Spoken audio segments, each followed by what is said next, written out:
अंजली दमानी यांनी उपमुख्यमंत्री अजित पवारांची भेट घेतली आणि पुन्हा एकदा मंत्री धनंजय मुंडेंच्या राजीनाम्याबाबत चर्चा सुरू झाली। त्यानंतर धनंजय मुंडेंनी मुख्यमंत्री देवेंद्र फडणवीसांची भेट घेतली आणि आता ते थेट दिल्लीत पोहोचले। पाहुयात यावरच लोकशाहीचा हा स्पेशल रिपोर्ट।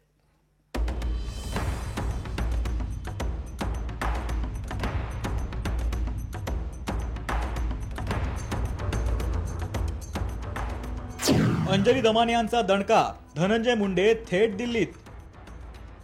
मुख्यमंत्र्यांनी सांगितल्यावर राजीनामा देणार, धनंजय मुंडेंची प्रतिक्रिया। मंत्री धनंजय मुंडेंना राजीनामा द्यावा लागणार। अजित पवार महाराष्ट्रात, धनंजय मुंडे दिल्लीत। सरपंच संतोष देशमुख हत्येच्या कटात वाल्मिक कराडला मोक्का लावण्यात आला आणि राष्ट्रवादी काँग्रेसचे मंत्री धनंजय मुंडेंच्या अडचणी वाढण्यास सुरुवात झाली। अंजली दमानी यांनी सोमवारी उपमुख्यमंत्री आणि राष्ट्रवादी काँग्रेसचे अध्यक्ष अजित पवारांची भेट घेतली। धनंजय मुंडे आणि वाल्मिक कराडची एकाच कंपनीत भागीदारी असल्याबाबतचे पुरावे आणि कागदपत्र अजित पवारांना दाखवले। त्यांना 4 दिवसांचं अल्टिमेटमही दिलं। मात्र उपमुख्यमंत्री अजित पवार आणि मुख्यमंत्री देवेंद्र फडणवीसांनी सांगितल्यावर राजीनामा देणार असल्याचं धनंजय मुंडे म्हणाले।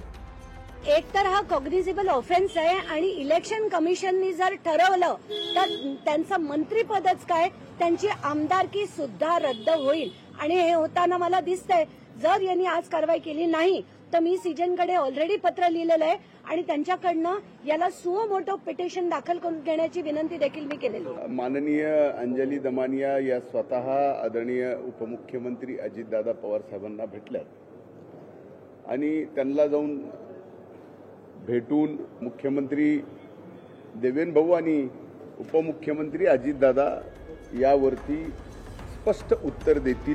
दरम्यान धनंजय मुंडे 2 दिवसीय दिल्ली दौऱ्यावर आहेत। विशेष बाब म्हणजे मुख्यमंत्री देवेंद्र फडणवीसही दिल्ली निवडणुकांच्या प्रचारासाठी दिल्लीत आहेत। त्यामुळे धनंजय मुंडेंच्या राजीनाम्यासंदर्भातील निर्णय दिल्ली दरबारी होणार का, असा सवाल राज्यातील विरोधकांना आहे।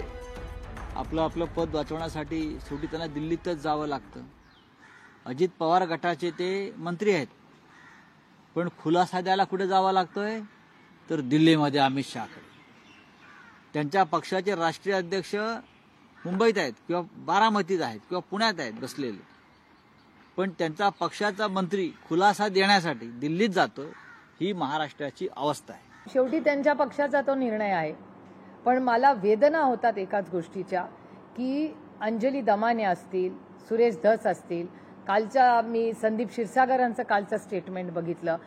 ऑफिस ऑफ प्रॉफिटचा एवढं मोठं ॲलिगेशन आलेलं आणि ऑफिस ऑफ प्रॉफिटच्या मध्ये जेव्हा सोनियाजींचं झालं होतं तेव्हा सोनिया गांधींनी, त्या मंत्री पण नव्हत्या, त्या फक्त खासदार होत्या, तरी त्यांनी राजीनामा दिला होता। सामाजिक कार्यकर्त्या अंजली दमानी यांनी दिलेली सर्व कागदपत्र मुख्यमंत्री देवेंद्र फडणवीसांकडे दिल्याचं उपमुख्यमंत्री अजित पवार म्हणाले।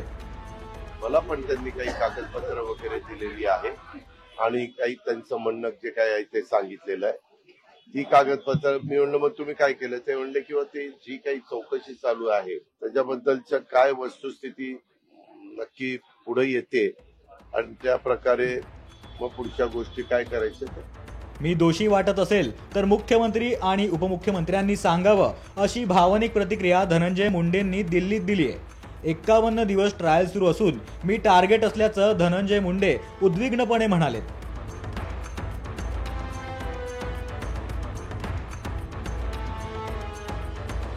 सरपंच संतोष देशमुखांच्या हत्येला 50 दिवस पूर्ण झालेत। दरम्यानच्या काळात या प्रकरणी वाल्मिक कराड CIDला शरण आला आणि देशमुखांच्या हत्येच्या कटात सहभागाप्रकरणी त्याच्यावर मोक्काही लावण्यात आला। तेव्हापासून मंत्री धनंजय मुंडेंच्या अडचणी वाढल्या असून आता अंजली दमानी यांच्या अल्टिमेटम प्रमाणे जर उपमुख्यमंत्री अजित पवारांनी धनंजय मुंडेंचा राजीनामा घेतला नाही तर अंजली दमानी या कायदेशीर लढाई लढणार आहेत। नेमकं या प्रकरणात काय होईल हे येणारा काळच सांगेल। ब्युरो रिपोर्ट, लोकशाही मराठी, मुंबई।